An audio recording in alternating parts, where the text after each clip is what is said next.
Este é o segundo bloco do programa Tribuna Livre, que debate aqui o cenário político local e nacional, além das manifestações pró e contra o governo Dilma. Os nossos convidados de hoje, deputado Gerlen Diniz, deputado estadual pelo PP, e também deputado estadual Genilson Lopes, pelo PCdoB. Deputado Gerlen, no bloco passado, o Osmi queria começar este bloco, mas eu não deixei, porque tem uma pergunta... Cerceado permanentemente. A fazer ao senhor, que o senhor falou que, provando-se a inocência do senador Gladson, nesse caso que ele foi citado, da Lava Jato, ele será candidato ao governo. Eu pergunto, essa candidatura ao governo está atrelada, está condicionada a esse fator? Não, de maneira nenhuma, né?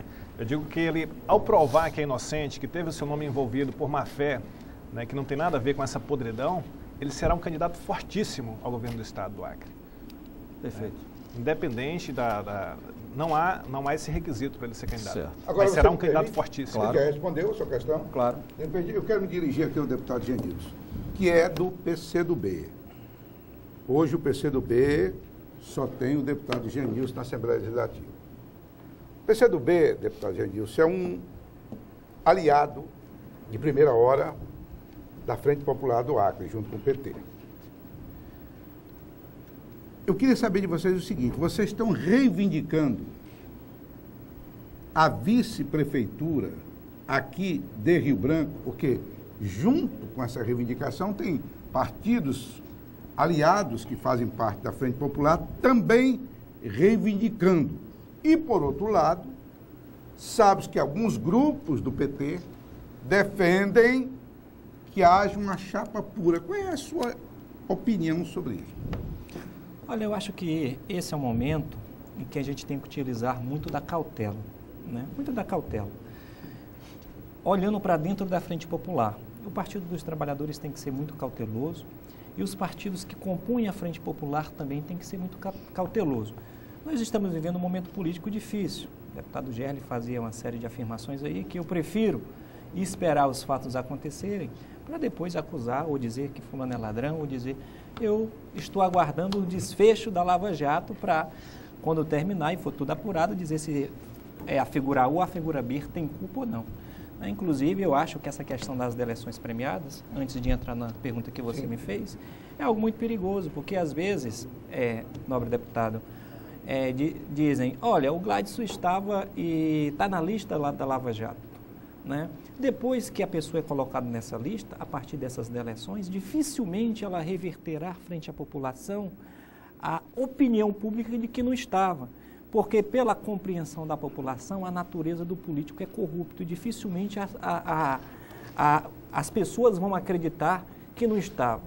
Muitos dizem, ele rouba, tem até esse ditado, ele rouba, mas faz. Ou seja, numa tentativa de dizer que tem algum político que faz alguma coisa, mas mesmo assim ele é corrupto. Então, o que é que eu acho? Eu acho que deveria ter mais responsabilidade com essa questão das eleições, porque depois que diz fulano estava, dificilmente a opinião pública muda. E ao não mudar, isso pode trazer problemas, inclusive, de natureza eleitoral. Mas respondendo, voltando aqui para a sua pergunta, eu disse que o momento exige cautela. Por quê? Porque nós, ao estarmos mergulhados nesse projeto de Frente Popular que já dura 20 anos, Narciso, nós vamos completar os 20 anos. Nós temos que assumir os problemas, né, os feitos, mas temos que assumir os problemas que foram aparecendo nesse decorrer dos 20 anos. Inclusive, a simpatia da população ao nosso projeto. Então, a partir disso, todos nós da Frente Popular, se quisermos continuar cuidando do futuro do povo do Acre, nós temos que ter paciência, responsabilidade e muito respeito com todos os partidos para discutir essa questão da vice. Nós já somos vice do prefeito Marcos Alexandre. Nós não estamos travando nenhum cavalo de batalha ou tentando nos afirmar, nós já temos a vice. Com todo respeito aos outros partidos da Frente Popular que compõem a Frente Popular, nós estamos aguardando o momento certo para fazer essa discussão. Reconhecemos que tivemos problemas nas últimas eleições, que muitos colocam aí como se o PCdoB diminuiu, como se o PCdoB, né, se tornou um partido fraco. Nós perdemos sim e temos que assumir a nossa representatividade no parlamento. Né? Houve uma redução de representação. Nosso partido continua sendo um partido orgânico, que está reflexionando sobre os erros que foram cometidos, que está buscando a voltar a trabalhar com as bases de onde nós emergimos, né? Reestruturar o partido, para quê? Para a partir daí a gente dizer, olha, nosso projeto é esse, a nossa força é essa e nós queremos ou não continuar dentro do projeto da Frente Popular, ocupando o cargo A, ocupando o cargo B, ocupando o cargo C. Nós não vamos travar esse cavalo de batalha ainda nesse momento para dizer, olha, nós somos vice, nós não vamos fazer isso. Nós estamos com paciência, com cautela e com responsabilidade com o projeto da Frente Popular. Como médico, qual é a sua especialidade? Sou infectologista. Infecciologista. Infectologista. Qual é aquela que ensina as pessoas a ser prudente? A psiquiatria? Psiquiatria, psicologia. É uma linguagem... Não, mas é o tempo também. O tempo. Parece que a gente está sentado aqui num divã e ele... Ótimo. Bem posto. Não, mas ele está corretíssimo. Você quer dizer que não é hora de fulanizar. Fulanizar. Quem deva ser, quem não deva ser. Ótimo. Os nomes não, embora eu acho que sim, que as pretensões de eventuais partidos, eu acho que é legítimo. Os nomes... Mas, por acaso, você também é candidato a vice, não? Não, eu sou candidato, eu já te disse inúmeras vezes, a continuar cuidando de netos e bisnetos. Tá certo. Mas, Narciso, ele me colocou uma coisa que me chamou a atenção. Essa fulanização, ele disse que, à medida que alguém é citado em determinado processo, em determinada circunstância negativa, é muito ruim, né, Osmir? Isso fica de forma indelével. Isso é por isso que deveria haver no país maior responsabilidade para os que julgam, para os que investigam, de evitar que antes de uma condenação este nome não fosse execrado perante a opinião pública. Porque dificilmente, aí ele tem razão, dificilmente depois você consegue restaurar o seu bom nome. Isso é uma coisa que precisa começar a se discutir aqui. Eu não posso jogar o nome de alguém na vala e na lama e depois... querer lavar. E a imprensa muitas vezes faz um estardalhaço enorme com isso. Quando o cara é absolvido, muitas vezes não tem uma notinha sobre essa absolvição. Deixa eu fazer só uma referência, porque da mesma forma que as manifestações populares são por demais legítimas, a Operação Lava Jato é por demais elogiosa. Agora, eu tenho muita preocupação que não chegamos ao ponto de exagerarmos, que nesse Brasil eu tenho muita preocupação que a justiça parta de um princípio que o grampo telefônico ou a delação premiada seja o bastante para condenar uma pessoa. Exatamente. Esse é meu medo. Se inspirada nas operações Mão Limpa da Itália, nós não chegaremos a esse ponto. Até porque, deputado Genilda, a nossa imprensa é muito espalhafatosa.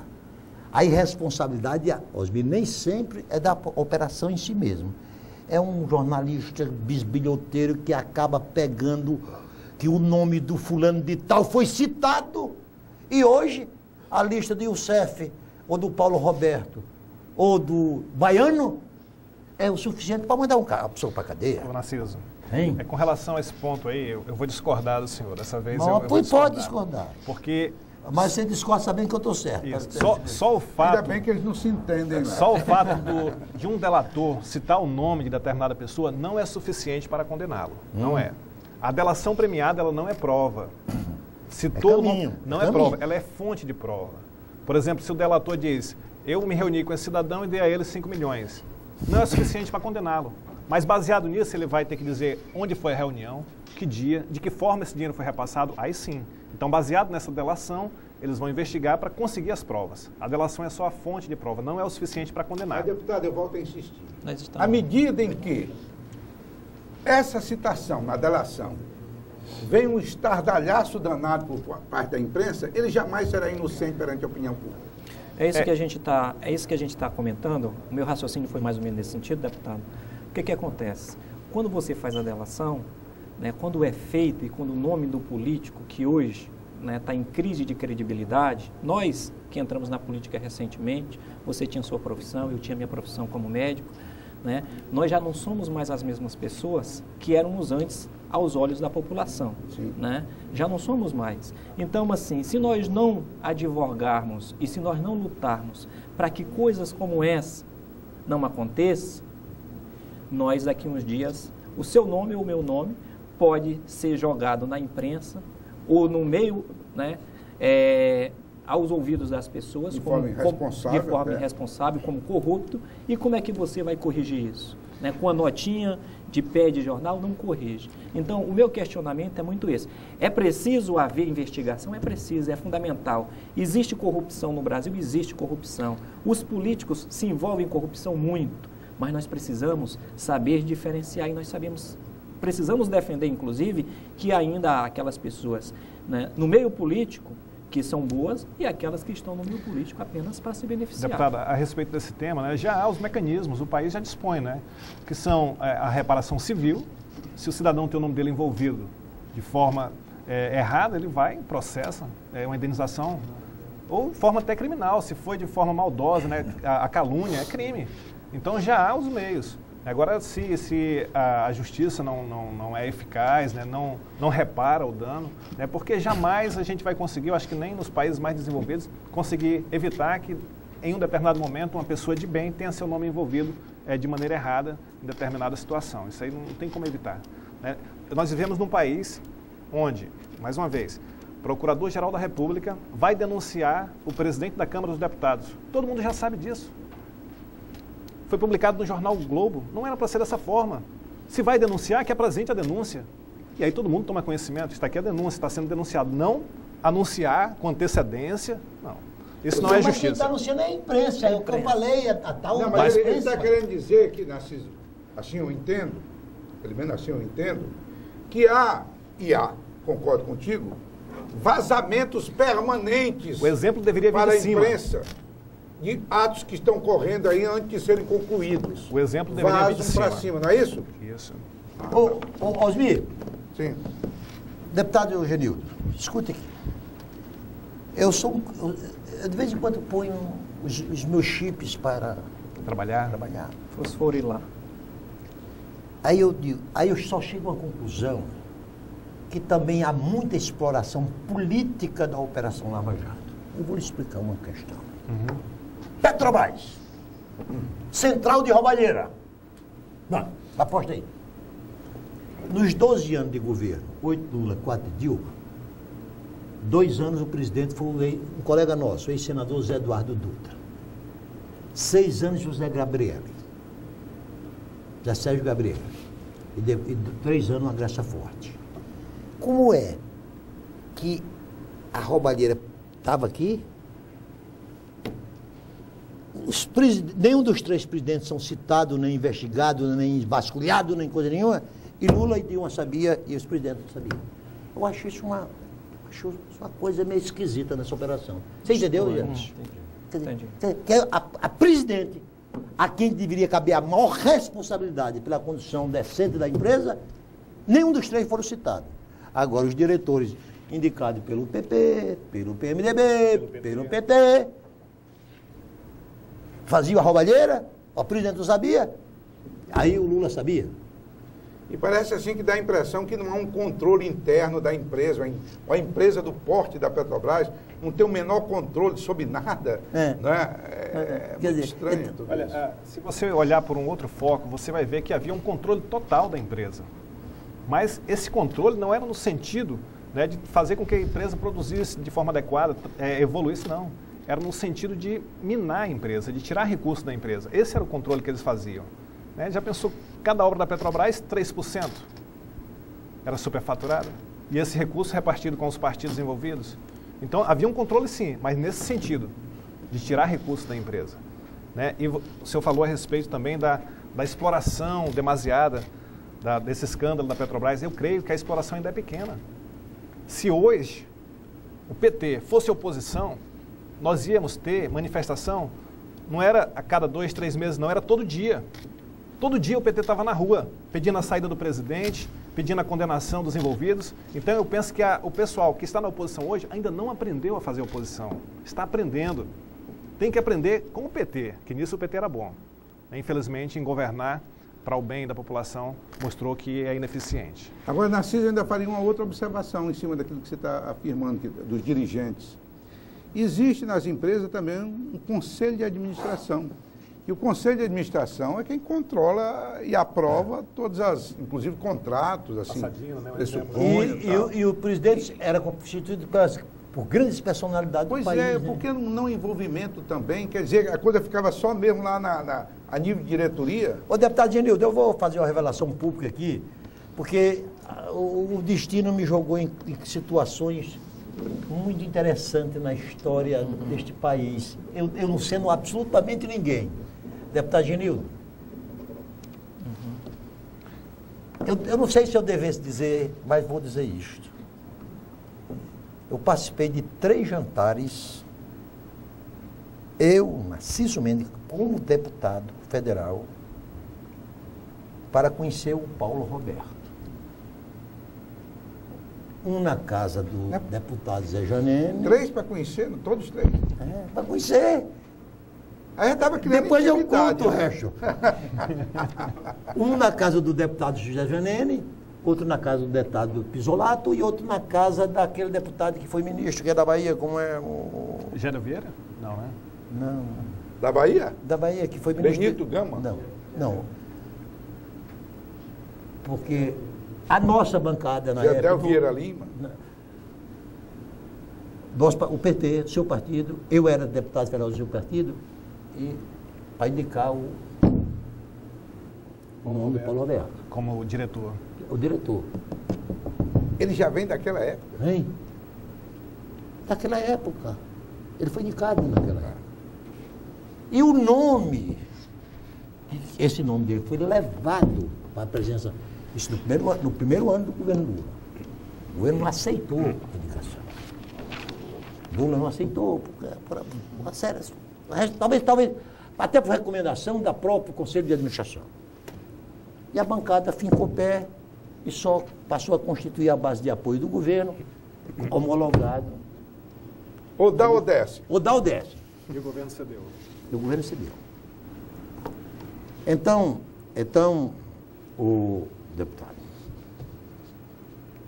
é este modelo que levou a este.